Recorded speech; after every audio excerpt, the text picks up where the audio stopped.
welcome to the 2016 PwC Asset and Wealth Management Conference, the largest we have ever had. Our theme for the past 2 days for our largest ever Asset and Wealth Management Conference here in Europe has been fresh thinking for times of change. The volume of change is more significant than it's ever been. That requires fresh thinking, and we've had a lot of that for the past 2 days.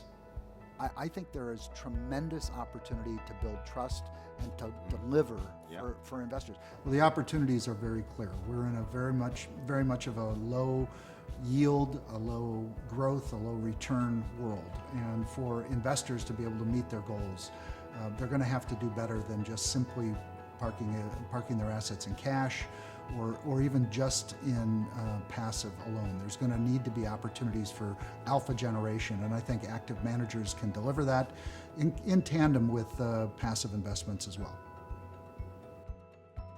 There's a great buzz, and if you bring together over 600 people, there's a lot of conversation, there's a lot of debate. It's actually quite exciting. Thank you for joining us as well here today. PwC managed to get, I think it's around 600 delegates. Is it 300 companies? So it's got to be one of the biggest asset management conferences around. And I think people are particularly intrigued because there's so much happening in the world. Good timing.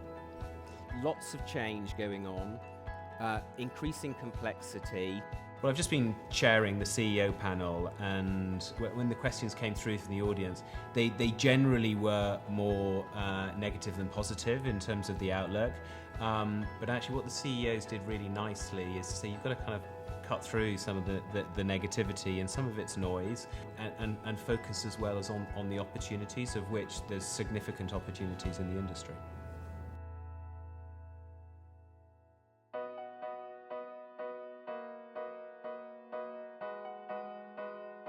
If you believe the world is getting wealthier, which I do, then obviously assets are going to follow. There are about 7.5 billion people in the world today. Medium-term projections going to 10 or 11 billion by 2100. The world's getting richer. These people are saving more. That's a great tailwind for the industry. The challenges, there are many challenges, I'm just leaving aside markets. I think the main one is if in the short term rise of protectionism. I think that will be an issue for both the industry and markets.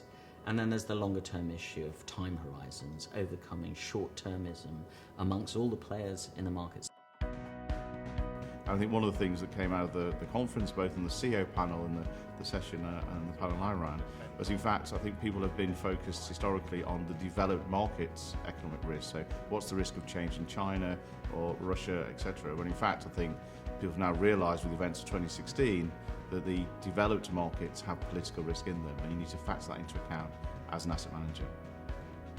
Revolutions tend to happen not when everyone is going down, but when the other guy is actually doing better. On the positive side, if you will, the world economy seems to be getting a little better.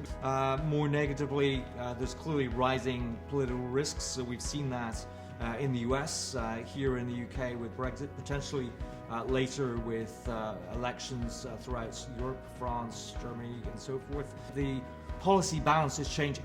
We've gone from monetary policy to fiscal policy, and clearly the bond market is paying very close attention to that.